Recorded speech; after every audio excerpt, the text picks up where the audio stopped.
Chapter 8. My friend visited me while I slept after the examination. I slept often during the long period I spent healing. Every time she sent the same message.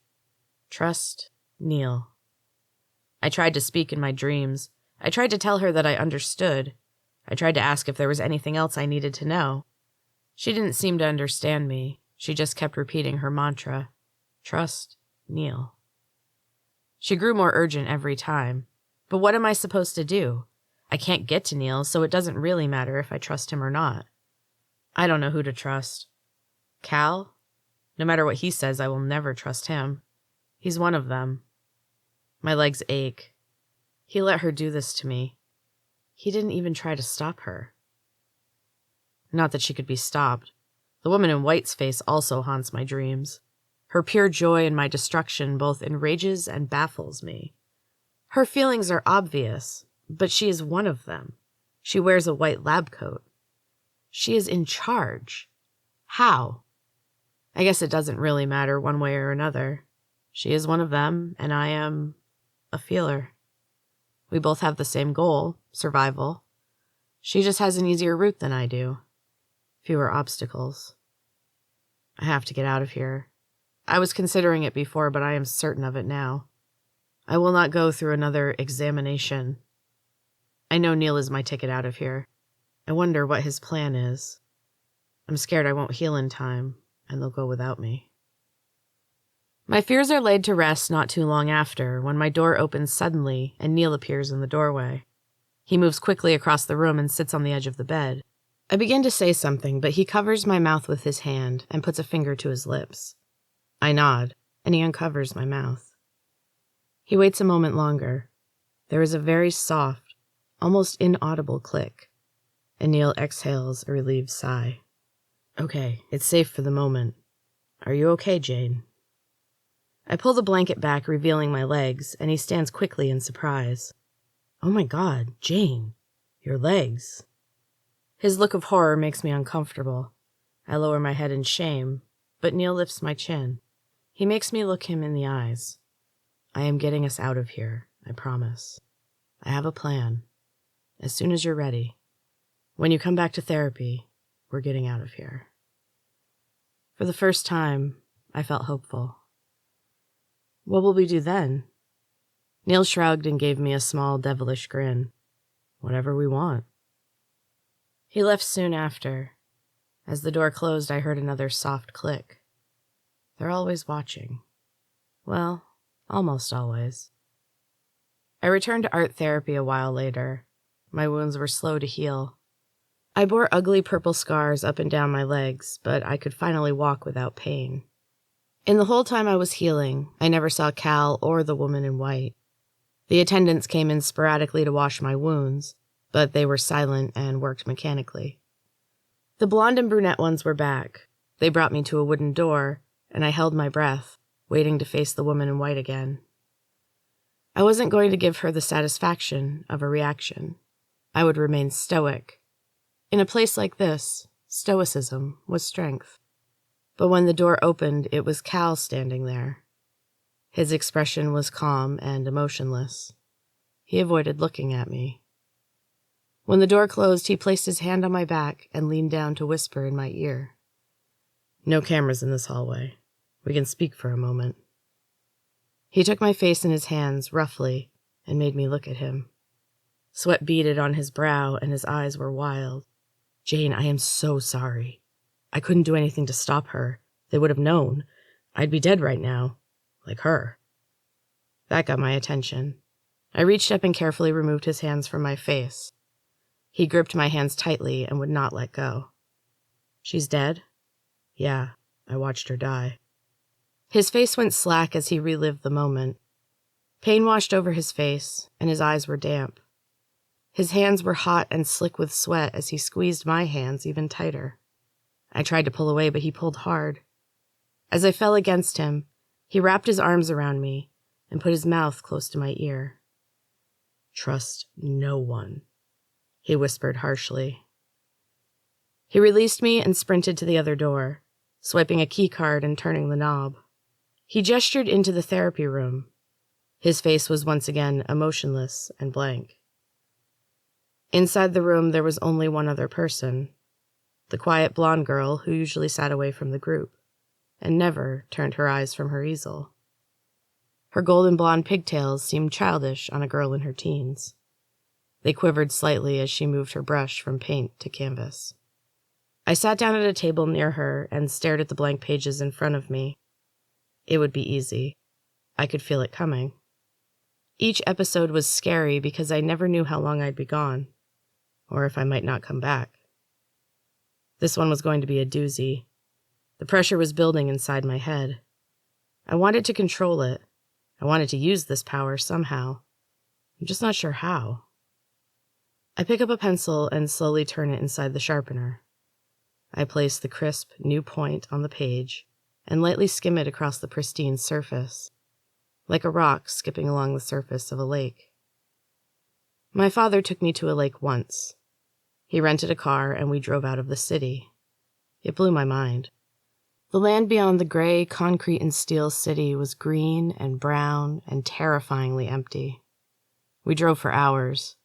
I remember sticking my hand out the window and feeling the wind washing over it, watching it rise and fall like a wave.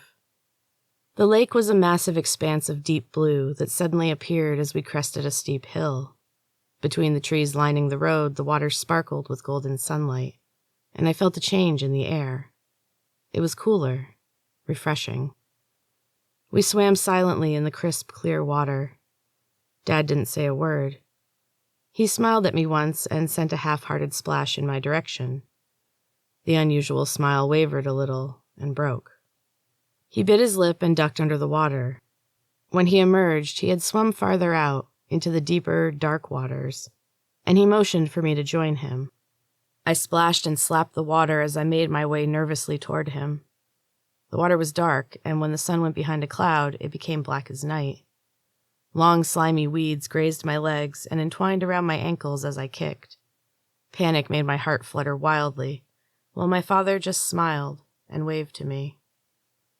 His smile had become even more unnatural. My dad was not normally a smiler. He was a serious man without much of a sense of humor. Seeing his wide, bright smile was more frightening than a frown would have been. "Come here, Jane. See what I've found."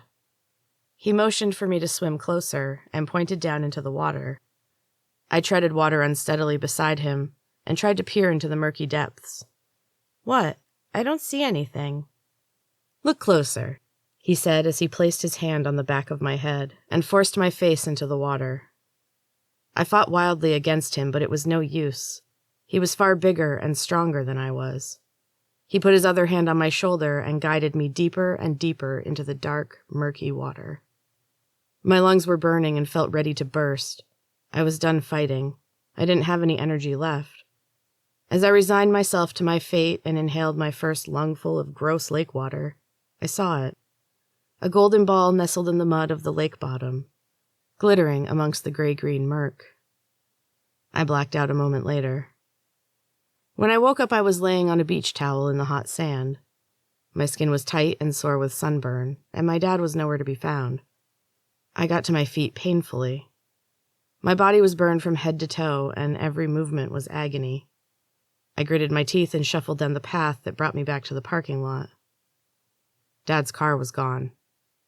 At the far end of the lot was a sleek black car, the kind that seems out of place in the wilderness. The windows were tinted, but the driver's window was rolled down.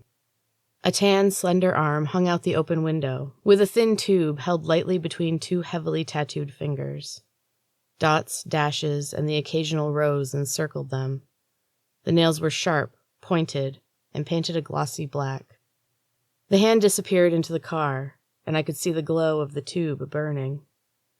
The driver of the car exhaled a massive cloud that spilled out of the open window and enveloped the whole front end. I hesitated. The car was parked blocking most of the exit road, and I would have to either walk past it or go back the way I'd come. The car door opened, and a plume of smoke escorted a tall bronze goddess from the small black car. Black swirls of tattoos covered her smooth skin, and she wore very little else. The sundress she wore was several sizes too small and covered just the bare essentials. The dress was a beautiful peachy pink color. It was the most striking thing. In a world of drab grays, tans, and olive greens, her dress was dazzling. I'd never seen anything like it. She brought the small cylinder to her lips again, as she strode across the parking lot on bare feet, adorned with tattoos of eyeballs and fish. The tube popped and flared for a moment as she inhaled. Then she exhaled another massive cloud. The pale smoke enveloped us both, and when she came back into view, she was startlingly close. "Hello, Jane," she said with a small, knowing smile. "Welcome back." She turned abruptly and the smoke dissipated. She motioned for me to follow her, and she walked away without turning back. I followed her to the car and slid into the passenger's seat. The woman smiled at me. One of her front teeth was gold with a diamond in the center. It glittered when she grinned. "How do you know my name?" I asked. The car smelled like smoke and herbs and something sweet and not entirely pleasant. The woman laughed and grinned wider. "Oh," she said in a low, smooth voice. "I know all about you, Jane." She put the car in gear and sped out of the parking lot. The spinning tires spit out rocks and a cloud of dust as they finally got some traction, and we shot down the exit road. Trees flew by in a blur of greens and browns. The woman offered me the small cylinder she'd been smoking from. I tried to refuse. We had learned in school how dangerous smoking could be. It wasn't part of the plan. The woman arched her perfect eyebrow at my refusal. "Jane, you're not part of the plan," she said as if she could read my thoughts. "It doesn't matter what you do." She took a long drag off the tube and exhaled a cloud directly into my face. The harsh smoke burned my eyes. It smelled like flowers past their prime. It smelled like late fall as winter was closing in. It smelled like death. The woman had warm brown eyes. She turned a sympathetic gaze on me and offered the tube again. "Nothing you do matters, and that," she said, pausing for dramatic effect, "is your power." I took the small silver tube. The metal was cold as I placed it to my lips. The woman winked at me and grinned again. "None of it matters, Jane." Her words came to me slowly as the smoke billowed out of me. A cool haze settled over everything, and I leaned back in the seat. The wind caressed my face, and I closed my eyes. It's all just dust.